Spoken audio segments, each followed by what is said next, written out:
Salam, brother Abbas. Salam, Sheikh.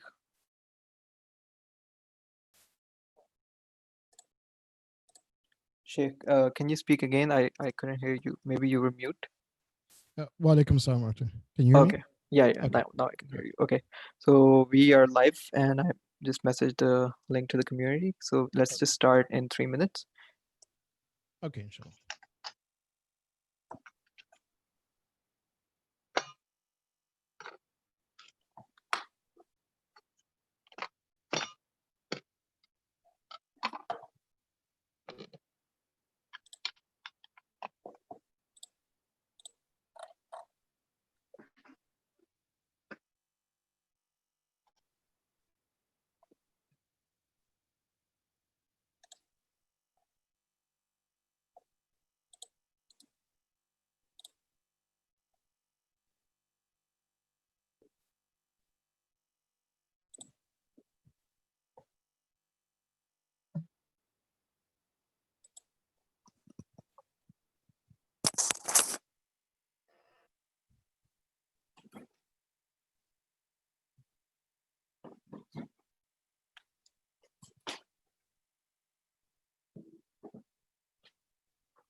Salam, everyone. So inshallah, we will be starting today's program with Quran, followed by a salam in Urdu with translations, and then we will have speech, and then let me at the end.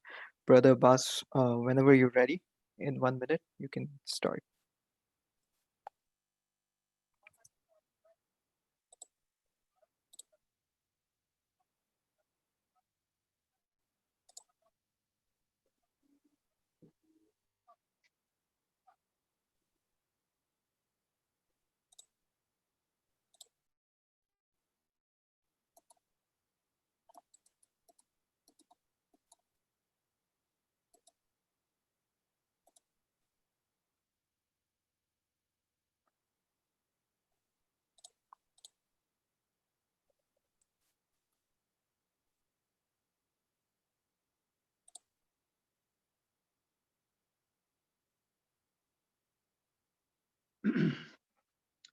Inshallah, Surah Al-Shiqaq.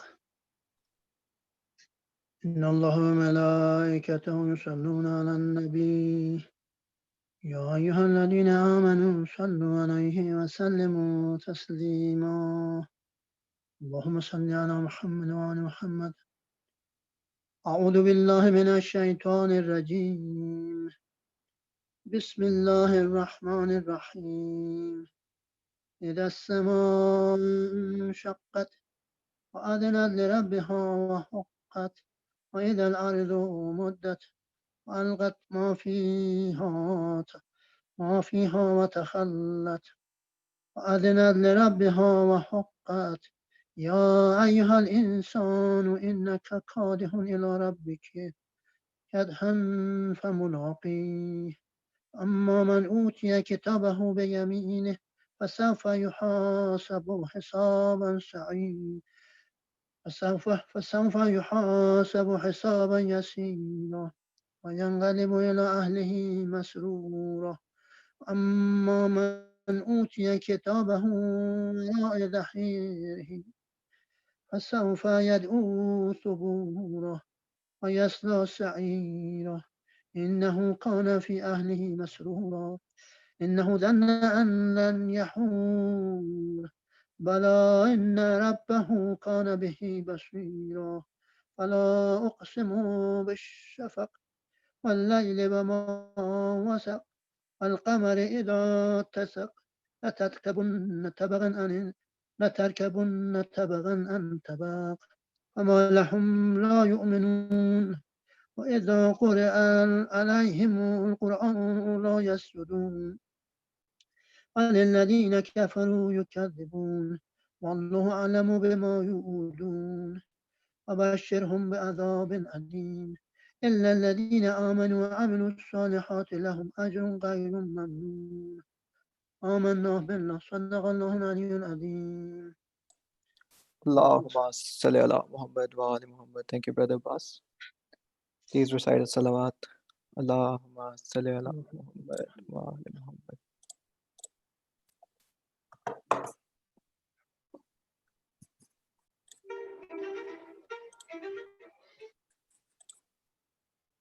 Allahumma salli ala Muhammad wa ali Muhammad. अम्मा फिजा बता दे मुझको पत्थर क्यों आ रहे हैं। अम्मा फिजा बता दे मुझको पत्थर क्यों आ रहे हैं। कैसा है ये चरागा दिल डूबे जा रहे हैं। क्या शाम आ गया। अम्मा फिजा बता दे मुझको पत्थर क्यों आ रहे हैं। नेज़े पे जितने सर हैं एक सर है उनमें ऐसा। आंखें हैं बंद उसकी और खाक पर है गिरता।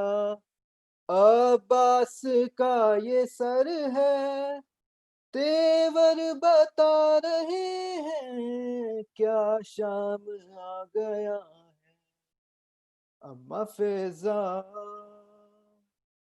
बता दे मुझको पत्थर क्यों आ रहे हैं।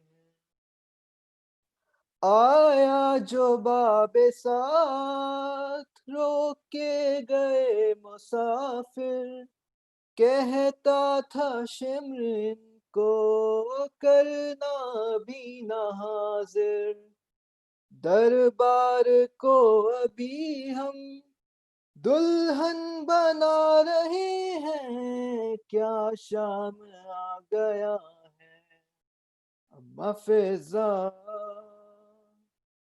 बता दे मुझको पत्थर क्यों आ रहे हैं। माँ की गोदियों से लिपटे हुए हैं बच्चे। है हाथ रस्सियों में माँ के ऐसे जकड़े। बच्चे जो गिर रहे हैं वो मरते जा रहे हैं। क्या शाम आ गया है। अम्मा फिजा बता दे मुझको पत्थर क्यों आ रहे हैं। होने लगी अजाने कैसे सरों को ढांपे। बाजू बंधे हुए हैं खून रो रही हैं आंखें। आंखों के खून से रस्ते खून में नहा रहे हैं। क्या शाम आ गया है। अम्मा फिजा बता दे मुझको पत्थर क्यों आ रहे हैं। है लोग किस तरह के हमसे दुआ कराए। ऐ कैदियों दुआ दो ये दिन न हम पे आए। लेकर दुआएं हमसे दिल भी दुखा रहे हैं। क्या शाम आ गया है। अम्मा फिजा बता दे मुझको पत्थर क्यों आ रहे हैं। इतना चले हैं पैदल कांटों पे सारे कैदी थक जाती चलते चलते चलती अगर जमी भी पैरों के आबले भी आंसू बहा रहे हैं क्या शाम आ गया है अम्मा फिजा बता दे मुझको पत्थर क्यों आ रहे हैं अल्लाहुम्मा सल्ली अला मुहम्मद व आले Muhammad. Now I would like to invite Sheikh to start his speech. Please recite the salawat. Allahumma salli ala Muhammad wa ala Muhammad. اللهم صل على محمد وعلى محمد. أعوذ بالله من الشيطان اللعين الرجيم.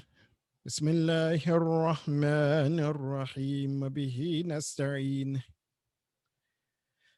الحمد لله الذي جعل الحمد مفتاحا لذكره وسببا للمزيد من فضله ودليلا على آلائه وعظمته ثم الصلاة والسلام على سيدنا ونبينا وحبيب قلوبنا أبي القاسم المصطفى محمد اللهم صل على محمد وعلى آله الطيبين الطاهرين المعصومين لا سيما بقية الله في الأرضين أرواحنا له فداء أما بعد فقد قال الله سبحانه وتعالى في كتابه الكريم بسم الله الرحمن الرحيم فليقاتل في سبيل الله الذين يشرون الحياة الدنيا بالآخرة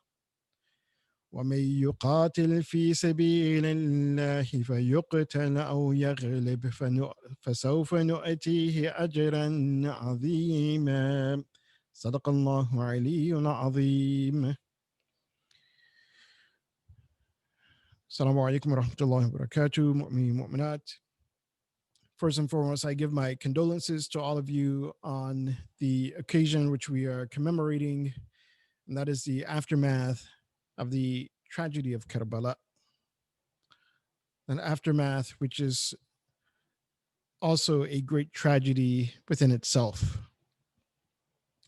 Yesterday, as we mentioned, that the idea of empathy must be taken into consideration, or must be even a part of that force, or that entity which is set forth within a community or within a nation to provide security, to provide defense for that nation or that community.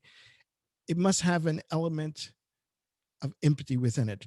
And this is what Imam Ali, Amir al-Mu'mineen, Ali bin Abi Talib, alayhi wasalam, he outlined in his letter to Malik Ashtar, first and foremost with regards to Malik himself, who is to be the governor, that he has to have a rahmah within his heart.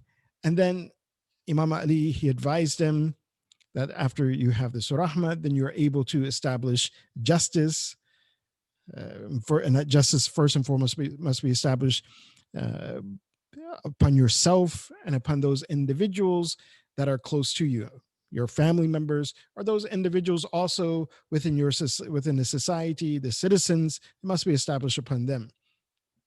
And then Imam Ali, he tells Malik Ashtar, again much later in the letter, tells him to appoint someone. فَوَلِّ مِنْ جُنُودِكَ أَنْسَحَهُمْ فِي نَفْسِكَ لِلَّهِ وَلِرَسُولِهِ وَلِإِمَامِكَ. Then he says, appoint someone at the head of your security, the jund, the army. In other words, that individual who's going to secure the border, secure the town. So appoint someone who's going to be your well-wisher for the sake of Allah subhanahu wa ta'ala, for the sake of Rasulullah, and for the sake of your imam. Meaning that individual himself is also someone who is on the path of Allah subhanahu wa ta'ala, following Rasulullah and following the path and the seerat of Ahlul Bayt alayhim afdalus salatu wassalam.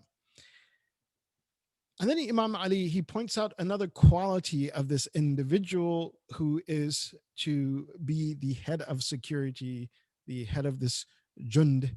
He says that that individual also, he must have a quality of not getting angry very quickly. وَيَسْتَرِيحُ إِلَى الْعُذْرِ. And he should be someone who, again, listens to others. If someone has an excuse, then he should listen. And then يَرْأَفُ بِالضُّعَفَاء, to have ra'f, to be ra'uf.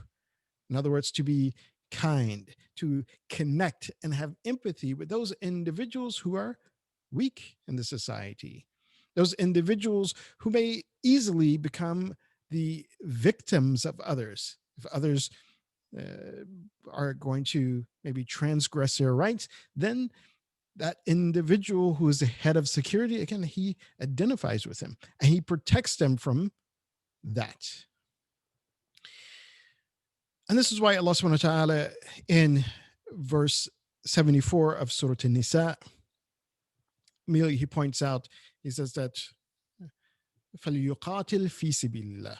So for the sake of Allah subhanahu wa ta'ala, you fight or you defend. And here, one thing that should be pointed out about this particular word, yuqatil, it does not simply mean to kill and to take life or physical life, but it also implements or indicates upon a spiritual life, or the ma'nawiyat, or the spiritual elements of individuals. So, for example, those individuals who fight against Allah subhanahu wa ta'ala, who fight against the believers, mu'mineen, yuqatil, they fight against them.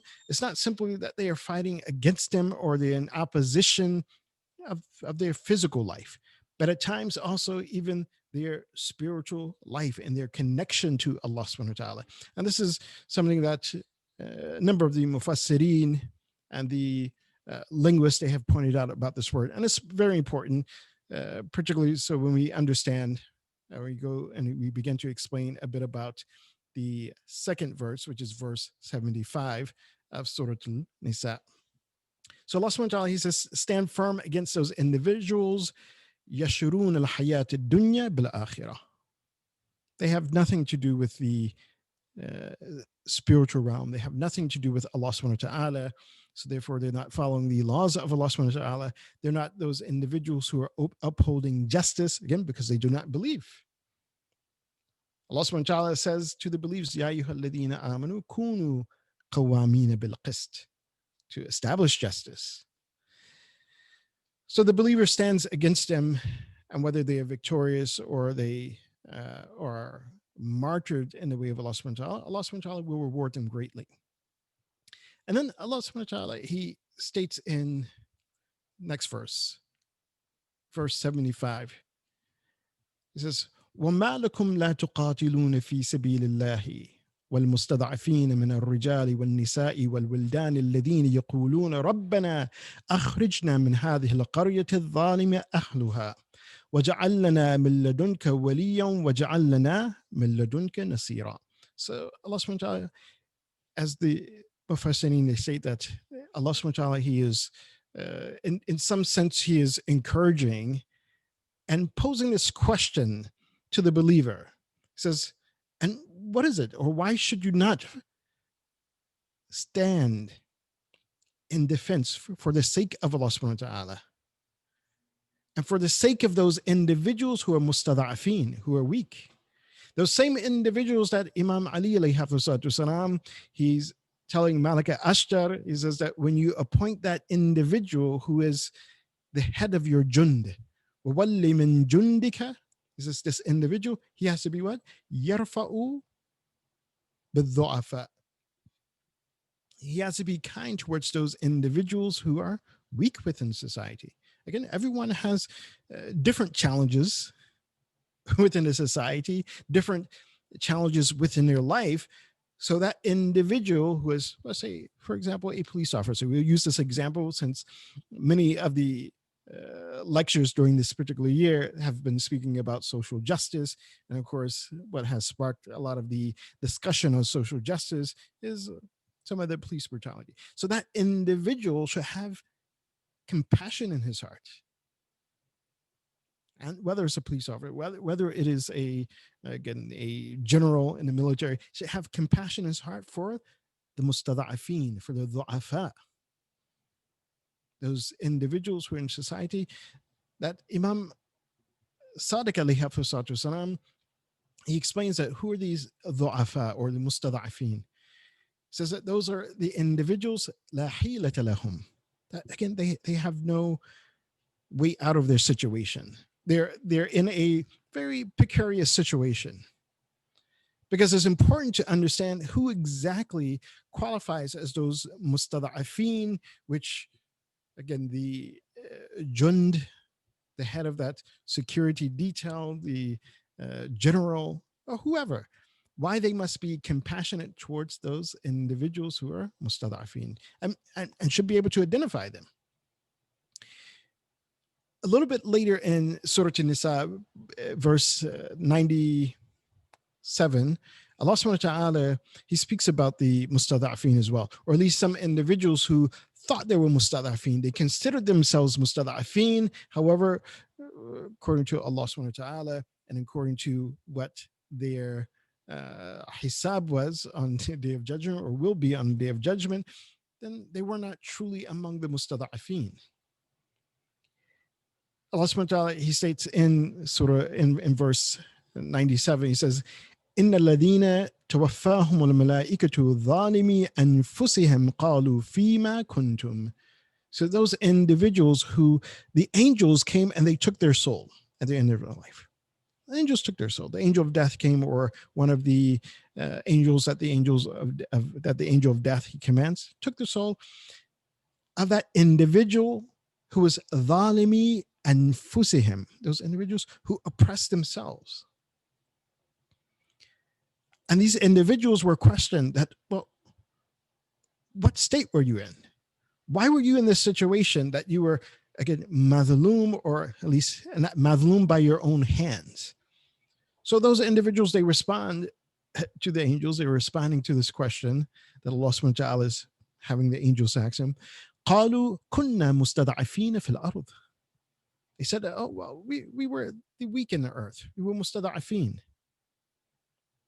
And then the response to that the angels will give is, they will say, قالوا ألم تكن أرض الله واسعة فتهاجروا فيها فأولئك مأواهم جهنم وساءت مصيرا.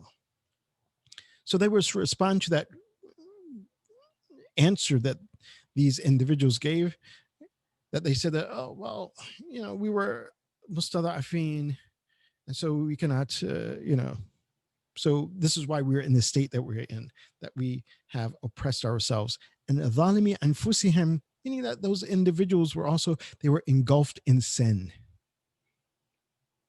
So those individuals, or basically the circumstance that they kept themselves in and they lived in and they were kind of okay with, that it again killed their spiritual aptitude, whereby they were not connecting with Allah subhanahu wa ta'ala, whereby they were not fulfilling their duties and responsibility to Allah subhanahu wa ta'ala.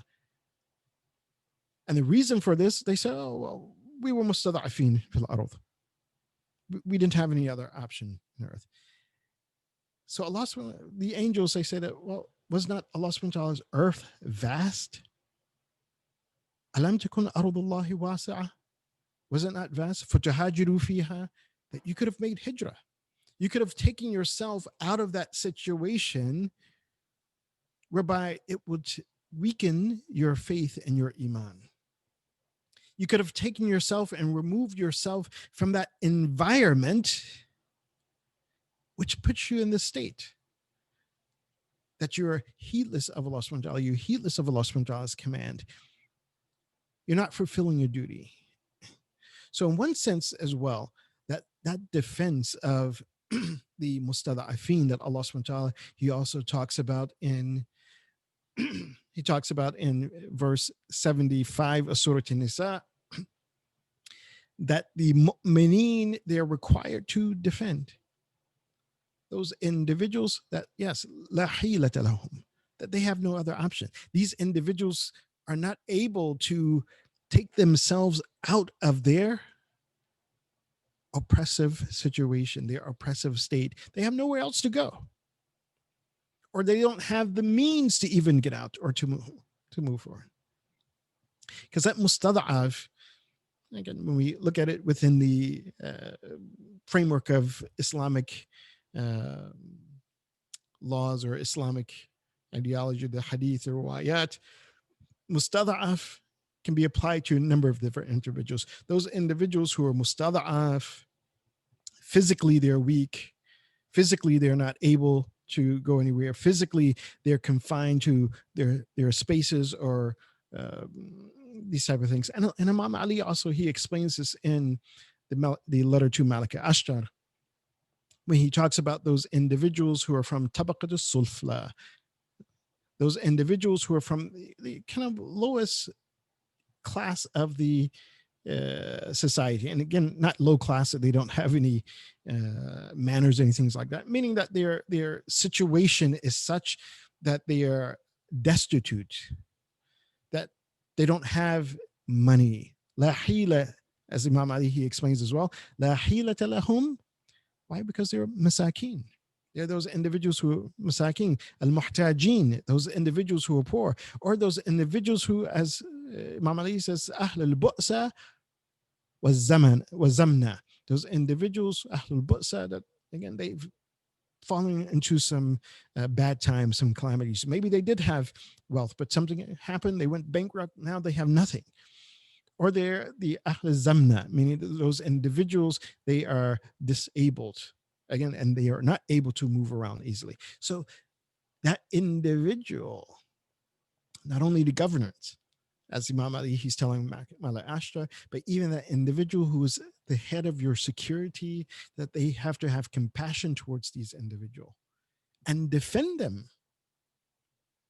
That if someone is trying to transgress their rights, it's your duty and your responsibility to defend them. And that's what the letter of Malik, of Malik Ashtar says. But when we go to the Quran, this is a quality that all of the mu'mineen must have, to defend those individuals who are mustada'af. That these individuals cannot defend themselves, whether they are, again, physically mustada'af, then you help them. You don't allow other individuals to transgress their rights, to trample over them and think that, oh, well, because they have this disability or they have this, then we don't need to pay attention to them. No, it is the responsibility and the duty of the believer to stand up for those individuals. So if they're mustada'af physically, or if they're mustada'af financially, then the believers, those who are able to assist, it's their duty, it's their responsibility. If they're mustada'af, again, in the sense of al-ma'nawiyat, in the sense of, again, not having proper understanding, proper education, proper understanding of Islam, of the Quran, of Allah subhanahu wa ta'ala, of the Sirat of Rasulullah, of the Sirat of Ahlul Bayt alayhim salatu wasalam, then it is the believer's responsibility to stand up for them. And this is perhaps just to give you one example, and it's kind of a beautiful example as well, that, of course, when the Iranian embassy was taken during the kind of tensions with America, and the hostage was, or the American embassy was taken, the hostage was there. Imam Khomeini, he said, okay, well, these individuals who are from the African Americans, this is during the 70s, and Imam Khomeini, he knew that, look, well, these guys are fighting for their rights in America. They have a civil rights struggle. So he says, look, he told those African Americans who were the military, he says, look, you go back home. Look, you have enough to deal with. You're already mustada'af in your own place. And Imam Khomeini, he considered them that they were mustada'af, just like the Iranian nation at that time was mustada'af. And Imam Khomeini, he said, again, in defense of those individuals who were mustada'af, one of the things he says, anyone who is again, like blue collar, he says, someone who's working, he says, those individuals are mustada'af. And so therefore he said that in the society, or at least what was the principles of that revolution, is that those individuals who were workers, those who are blue collars, they must be defended within that society. That's what the type of society that he wanted to establish. To the point he says, زیرو زیروی بشوند مستكبر باید مستضعف بشود و مستضعف باید مستكبر شود. نه مستكبر به آن معنا بلکه باید همه به هم برادر در این دنیا و در این مملکت همه به هم باشند. He says, and so what he says, and it's a very interesting statement how he says it. He says that yes, the way the society has been running, you have those individuals who are arrogant, who are again tyrants. They've grabbed the wealth. He says those individuals must become mustadaf. In other words, they must be pulled down off of their high horse. He says, and those individuals who were downtrodden, who was disenfranchised, he said they must become mustakbar. In other words, must raise them up. And then he says, and not mustakbir, they shouldn't become arrogant in that meaning, but they should be lifted up and raised up to the point that, again, the people, everyone sees the value of one another within that society, that everyone sees each other as their brothers in Iman, in faith. That's what Imam Ali alayhi salatu wasalam, again, he's being inspired about is what Imam Ali alayhi salatu wasalam said to Malika Ashdari. If you want to establish justice, he says, have compassion in your heart for your citizens. And know that your citizens, they're either your brother in faith or your equal in creation. And if so, that means that you interact with everyone as your brother and sisters in faith or in creation. And when you have that, you can establish justice. So anyway, that mustada'af, as we mentioned, that sometimes those mustada'afin, or those individuals who lack proper understanding of Islam, proper understanding of Allah subhanahu wa ta'ala, proper understanding of Rasulullah, proper understanding of the Ahlul Bayt alayhim salatu wasalam. And so this is why we find also within the narrations of Ahlul Bayt, of Imam Sadiq alayhi salatu wasalam, where he speaks about the mustada'afin as well. And he says that those mustada'afin, he says, those individuals that, again, they don't have a strong foundation, la hilata lahum, which also means that too, la yahtaduna sabila. Again, and they're not guided to the proper way. Then he says that these individuals لا يستطيعون حيلة إلى النصب فينسبون ولا يحتدون سبيل أهل الحق فيدخلون فيه وهؤلاء يدخلون الجنة بأعمال حسنة وباجتناب المحارم التي نهى الله عز وجل عنها. He says, ولا ينالون منازل الأبرار. He says those individuals, again, they're not individuals who have become nawasib, whereby they hate the Ahlul Bayt. No. Nor at the same time have they become those individuals who, again, truly understand the status of Ahlul Bayt alayhim salatu wasalam. And so, as the Imam says, he says, and so those individuals, he says, as long as they obey what Allah subhanahu wa ta'ala has commanded and they abstain from what Allah subhanahu wa ta'ala has prohibited, he says, those individuals, he says, they will enter paradise. But they won't reach the level of abrar. Again, because they didn't have that ma'rifah. But they will be rewarded for their good deeds. And this is something that also comes in one of the, I guess, renowned books, I would say, and perhaps it has become more renowned after some discussion among some ulama. This is the book of Sulaim ibn Qais, where, again, the details of the Shahadat of Fatima al-Zahra salamullah alayha are mentioned there, but again, whether the book actually reached us in its actual form or not, this is something that has become of question and discussion among some scholars. But nonetheless, in there we find the same understanding where Imam Ali alayhi salatu wasalam, he's telling Sulaim, he says, فَأَمَّا مَنْ تَمَسَّكَ بِالتَّوْحِيدِ وَالْإِقْرَارِ بِمُحَمَّدٍ صَلَّى اللَّهُ عَلَيْهِ وَآلِهِ وَالْإِسْلَامِ وَلَمْ يَخْرُجْ مِنَ الْمِلَّةِ وَلَمْ يُظَاهِرْ عَلَيْنَا ظَلَمَهُ وَلَمْ يَنْسِبْ لَنَا الْعَدَاوَةِ. He says, those individuals who, again, they embrace Tawheed, monotheism, and they have professed the prophethood of the Prophet Muhammad sallallahu alaihi wasallam. So they come into the folds of Islam. And these individuals have not backed away from that understanding of La ilaha illallah Muhammad Rasulullah sallallahu alaihi wasallam. He says, so as long as they have not backed away from that, he says, they're part of the ummah. And in addition, they have not expressed any animosity or towards us, towards the Ahlul Bayt, or nor have they entered into oppressing the Ahlul Bayt. وَشَكَّ فِي الْخِلَافَةِ. He says, and those individuals, perhaps they had doubt about the Khilafah. That, hey, well, what exactly happened? What exactly went on? Meaning that they did not understand the details of what went on. So, again, those individuals, and there were individuals at that time who lived kind of on the outskirts of the Ummah. They didn't have television or CNN like we have today, that the news of everything could get to them at once. So they had to decipher that, oh, hey, is someone saying this? Are they saying what is correct or not? So those individuals, he says, even they had some doubt.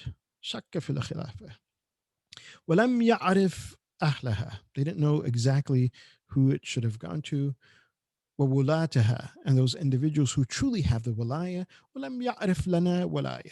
They didn't know that that walaya was for us, for Ahlul Bayt. And this is in book of Sulaim ibn Qais, which is coming from Imam Ali. He says, وَلَمْ يَنْسِبْ لَنَا عَدَاوَةً. He says, and those individuals, they were not, they didn't have animosity towards us. They were not angry with us.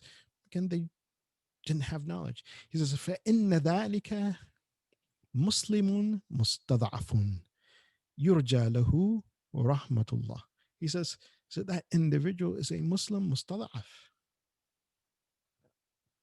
A person who is mustada'af, who is, again, a person who is unfortunate, person who, again, does not have all of those foundations that he or she should have. He says, but yurja lahu rahmatullah. Then yes, that person will perhaps be encompassed in the rahmat of Allah subhanahu wa ta'ala.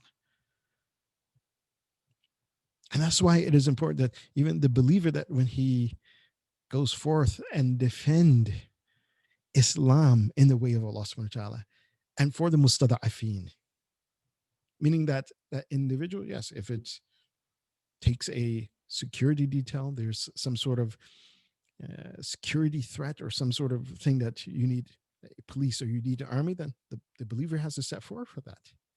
But likewise, if there's an occasion or a moment that, look, those individuals who really don't know, who had that doubt, who are not presented the truth in its proper manner, then the believers, they stand up and they defend that truth and they present it in the proper way. Why? Because those individuals who are mustada'af as well, as Allah subhanahu wa ta'ala, he describes them, those individuals who has no hila. And of course, in verse 75 of Surah Al-Nisa, where Allah subhanahu wa ta'ala, he further explains those mustada'afin. He says, those are the individuals who call out, رَبَّنَا أَخْرِجْنَا مِنْ هَذِهِ الْقَرْيَةِ الظَّالِمَ أَهْلُهَا. That, oh Allah, remove us from this town or this place wherein the people are oppressive. It's ahl are oppressive. Those who are ruling, those who are governing, those who are supposedly creating security, but they're not creating security. That remove us from this place.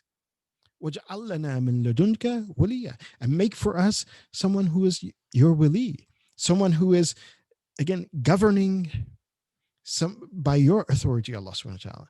Someone who is our guardian, our protector by your authority, Allah subhanahu wa ta'ala. وَجَعَلْ لَنَا مِنْ لَدُنْكَ نَصِيرًا.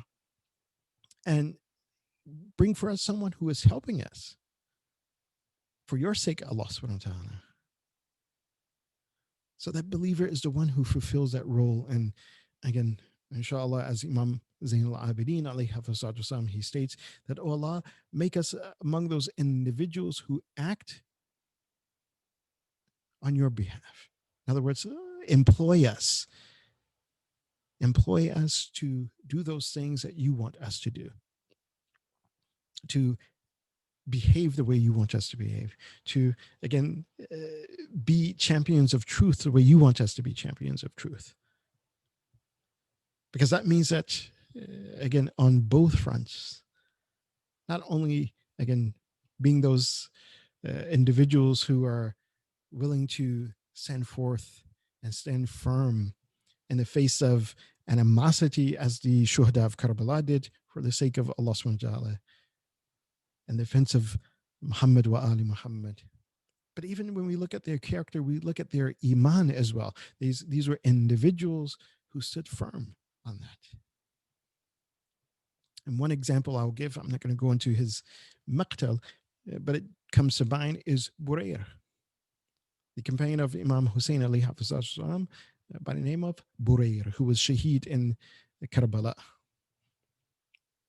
That this individual on the battlefield of Karbala, one of the individuals who came to face him, and he accused Burayr. He was like, oh, why are you standing on this side? What you're doing? So Burayr said, look, I am standing with Imam al-Haq, the true and rightful Imam and Khalifa, the true and rightful leader of the Ummah.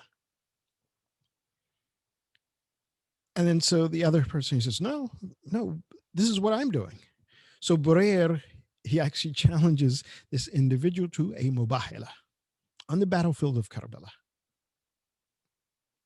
And of course, Burayr, being on the side of truth, being on the side of the Ahlul Bayt, Muhammad wa Ali Muhammad, Allahumma salli ala Muhammad wa Ali Muhammad, that mubahila that he made against that individual who came out against him was a mubahila whereby Burayr was victorious. This individual was done away with. But nonetheless, Burayr, like all of the other companions of Imam Hussein alayhi wasalam, fighting, thirsty, again, without water, and then also being surrounded and attacked from all sides by the men of Umar bin Sa'ad, he too became a shaheed. So, but this shows that the believers, not only they come forth and they defend in every way with their lives, with their iman, they defend the revelation of Allah subhanahu wa ta'ala. They defend the household of Rasulullah sallallahu alaihi wasallam. They defend truth and haqq. That brings us to, again, we have those individuals like Burayra, because some individuals, they speak about the people of Kufa. They wrote letters to Imam Hussein alayhi wasallam. And that question comes up, were they mustada'afin fil ard? And perhaps, yes, they called upon Allah subhanahu wa ta'ala. Perhaps, I don't know if they remember this particular Quranic dua, where Allah subhanahu wa ta'ala says that those individuals who are mustada'afin, they call out to Allah subhanahu wa ta'ala, رَبَّنَا أَخْرِجْنَا مِنْ هَذِهِ الْقَرْيَةِ الظَّالِمِ أَهْلُهَا, that وَجَعَلْ لَنَا مِنْ لَدُنْكَ وَلِيًّا, that, oh Allah, take us out of this city, this place where the people who are governing and ruling and supposedly the keeping the place secure, those individuals who are the military or the police at that time, take us away from this place and give us a wali, that person who is going to guard us, that person is going to help us. Did they make that dua and wrote their letters to Imam Hussein alayhi wasallam? And then that wali came, that individual who would be their Nasir, their helper, came, and then they turned their back on Imam Hussein. Then of course they will be among those individuals that Allah subhanahu wa ta'ala, he speaks about in verse 97 of Surah An-Nisa, that when these individuals, their soul has been taken, ظالمي أنفسهم, that they are oppressors of themselves. What excuse would they have that they did not come, they did not fulfill their oath and their promise with the Imam Hussein? Would they say that كنا مستضعفين في الأرض, that we were oppressed in the earth? That when Ibn Ziyad, he came into Kufa, that again he, yes, murdered Hani ibn Urwa, Muslim ibn Aqil, Abdullah ibn Yaqtur. He murdered these individuals and showed everyone that if you oppose me, then this is what will happen. He made them give them his swords and then sold them the sword, gave them the swords back with money so that they will stand on his side. Can they say that they were mustada'af? Or were they those individuals that were ظالمي أنفسهم?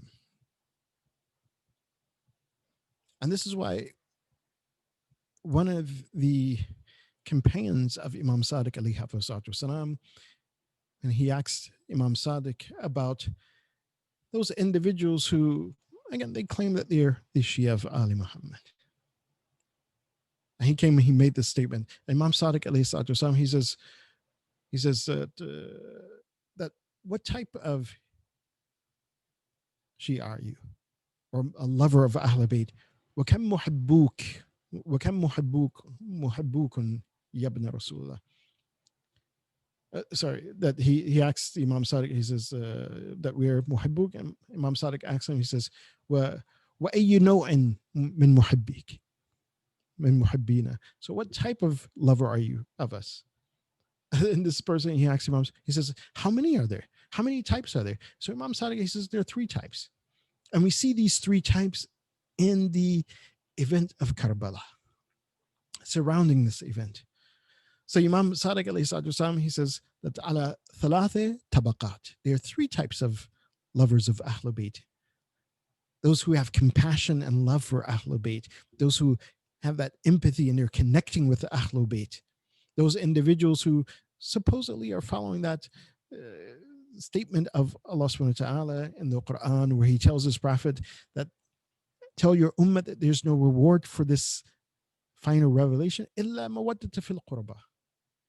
So Imam Sadiq, he says there are 3 types. He says tabaqatun ahabbuna fil alaniyati wa lam yuhibbuna fis sirr. There's one group, they openly love us, they appear to love us.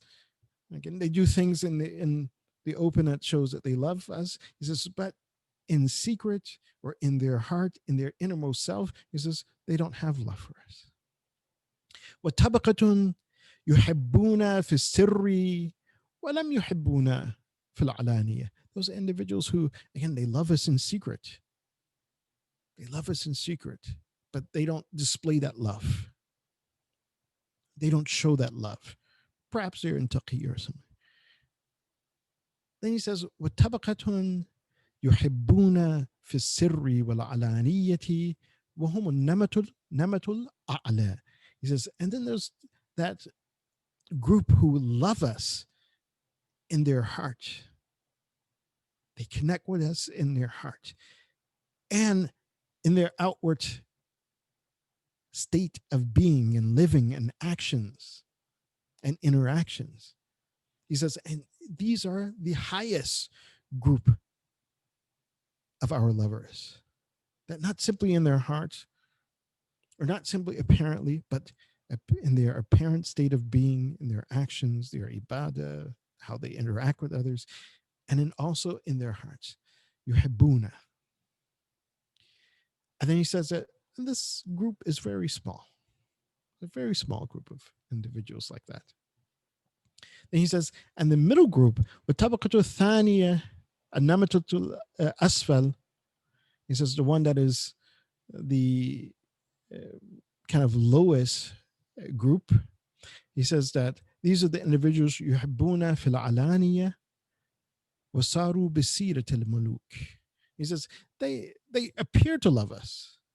They appear to have love for Ahlul Bayt. He says, but when you look at their seerah, you look at their actions, you look at the way they live, their lifestyle. He says their lifestyles are like the lifestyles of the Maluk, whoever the ruling class. وسيرتهم سيرة الملوك فألسنتهم معنا وسيوفهم علينا. He says, and their tongues are with us. What they say is in support, but their swords are against us. This is that group, again, a majority, a good number of the group from the people of Kufa. They wrote letters to Imam Hussein. But their actions were actions that were following the Muluk, following that of Ibn Ziyad, following that of Yazid. Their tongues were with Imam Hussein, but their swords were against him. And this is also what one person said to Imam Hussein. He says, what are the state of the people? He said, oh, their hearts are with you, but their swords are against you. Meaning, again, they are appearing to have love for Ahlul Bayt, but their swords are against you. Then Imam Sadiq, he says, in that third group, وَتَبَقَةُ الثَّالِثَةِ النَّمَةُ الْأَوْسَطِ, the middle group. أَحَبُّونَ فِي السِّرِّ وَلَمْ يُحِبُّونَ فِي الْعَلَانِيَةِ. In their hearts, they have love for us. But in their actions and the way they interact, you don't see that love. In the way they live and the way they lifestyle, you don't see that love. That love is simply in their hearts. But of course, we know that those individuals who, like Muslim ibn Awsaja, Habib ibn Madahir, who were in Kufa and they fought their way out of Kufa to be on the battlefield with Imam Hussein. Again, those are the individuals who are from Namatatul A'la. That not only did they express their love for Ahlul Bayt, for Imam Hussein, they also sacrificed themselves for Imam Hussein. To the point that on the day of Ashura, like all of the shuhada, they sacrificed themselves, and they too were those beheaded bodies laying upon the plains of Karbala. They too were those individuals, along with their master Imam Hussein, Abu Fadl Abbas, the family of the Ahlul Bayt, laying upon the plains, unburied. And that was the order of Ibn Ziyad. He told Umar ibn Sa'd, he says, bury our men, those who were killed among us, but leave Hussein and his family and his companions, leave them unburied. This is not our responsibility. And leave them, again, it was a sense of trying to dishonor the Ahlul Bayt, to dishonor Imam Hussein and his companions. According to some of the accounts, either one night or sometimes 3 nights after the tragic martyrdom of Imam Hussein and his companions, Ahlul Bayt, then Bani Asad, they came upon the battlefield.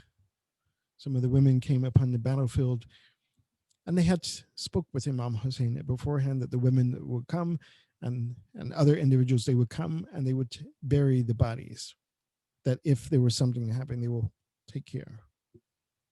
So Bani Asad, they came upon the plains of Karbala as the evening was approaching, and they were looking at the bodies of the shuhada in a state of perplexity. They were mutahayyirin, because they wanted to bury Imam Hussein according to the account. They wanted to bury the Imam first. They said as they were there on the plains of Karbala, someone came riding in on Karbala. This is one of the karamat of Imam Sajjad alayhi wasalam, that he came in and he saw these individuals walking around here and there looking at the bodies of the shuhada. He said to them, ma bikum, that what are you doing? What are you individuals doing? Tum log kiya chahte ho, that what is it? What did you want? So these individuals, these mu'mini from Bani Asad, they said that they said جئنا لدفن جثة الحسين وجثث أولاده وأصحابه. They said we have come to bury the body of Imam Hussein and bury the body of his children and of his companions. उन्हें हम हुसैन और उनकी औलाद और अंसार के लाशों को दफन करना चाहते हैं. That they wanted to bury these bodies. They wanted to bury it. But for them, it was confusing. Why were they confused about what to do? It said that chunke लाशों par सर नहीं थे, इसलिए पहचान मुश्किल थे. They didn't know who bodies were who. They didn't know where Imam Hussein's body, and they wanted to bury Imam Hussein first. They said that when Imam Sajjad, when he heard this, he heard their answer. Then Imam Sajjad began to cry. Wa ya ya ya ya Abba ya wa Abba ya Abdillah. Oh my father, oh Abba Abdillah, ليتك حاضرا وتراني أسيرا. That only if you were alive, only if you saw what was happening to us after you, only if you saw how they have imprisoned us. يا أبتا يا بعدك طال حزننا. Oh my father, after you, our sadness has prolonged, our sadness has become greater. يا أبتاه بعدك طال كربنا. Oh my father, our tragedy and calamity has become greater after you. This is what Imam Hussein, he was crying out. They said the Imam Sajjad, then he dismounted from his horse and he began to show them that this is the body. He picked up the body of Imam Hussein. He began to bury the body of Imam Hussein. Bani Asad, they had already dug different holes. So Imam Sajjad, he began to bury Imam Hussein.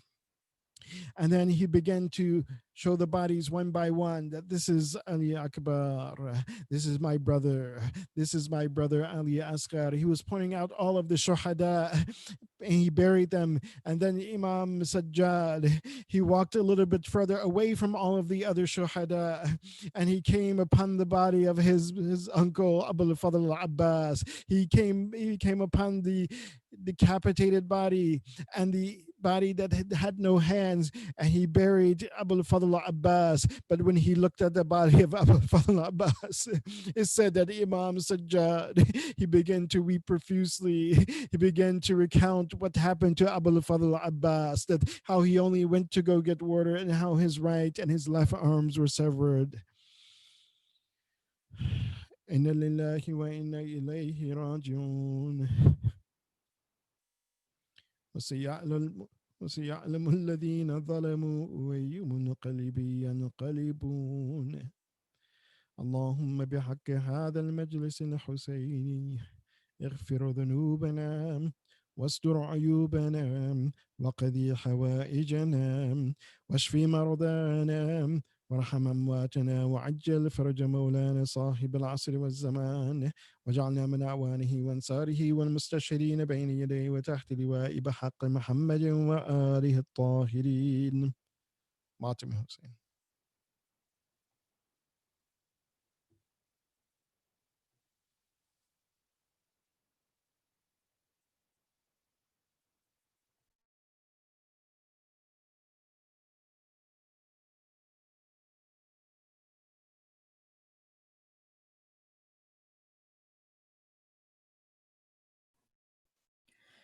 أنا ثائر والخط حسيني.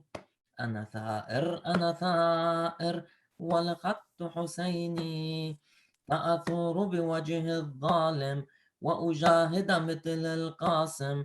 والخط حسيني والخط حسيني والخط حسيني والخط حسيني. أنا ثائر أنا ثائر والخط حسيني. أنا ثائر أنا ثائر والخط حسيني. سأثور بوجه الظالم وأجاهد مثل القاسم.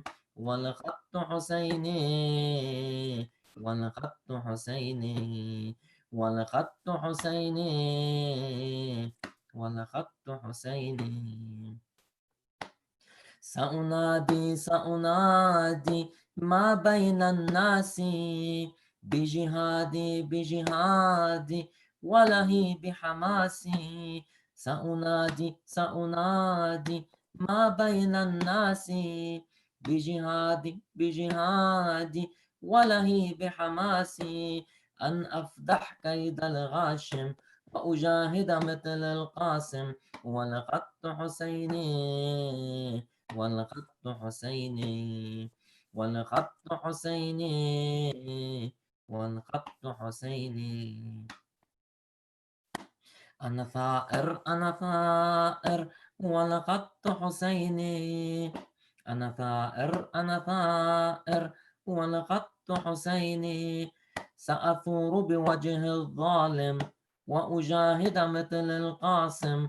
والخط حسيني والخط حسيني والخط حسيني والخط حسيني. لا نخضع لا نخضع لعدو جائر. لن نركع لن نركع إلا للقادر. لا نخضع لا نخضع لعدو جائر. لن نركع إلا للقادر. فأنا من نسل مقاوم وأجاهد مثل القاسم. فأنا من نسل مقاوم وأجاهد مثل القاسم. والخط حسيني والخط حسيني والخط حسيني والخط حسيني. أنا ثائر أنا ثائر والخط حسيني.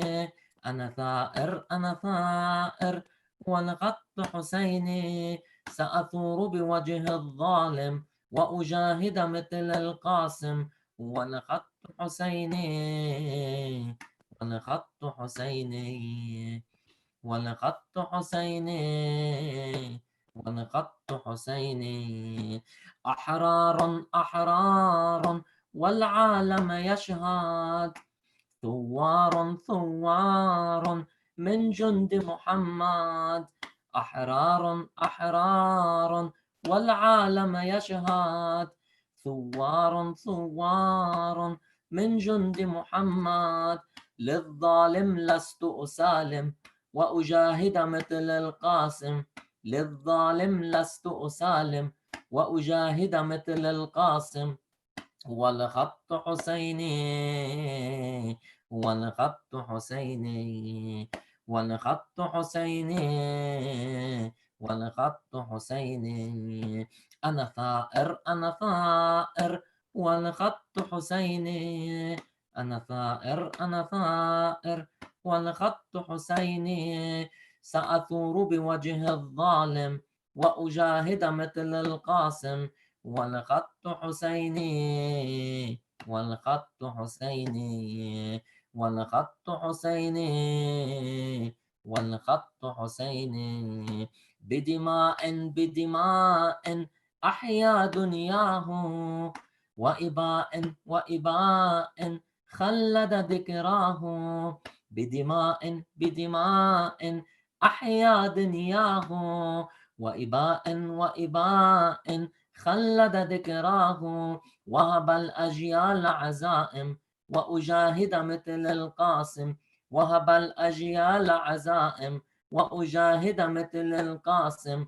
والخط حسيني والخط حسيني والخط حسيني والخط حسيني. أنا ثائر أنا ثائر والخط حسيني. أنا ثائر أنا ثائر والخط حسيني.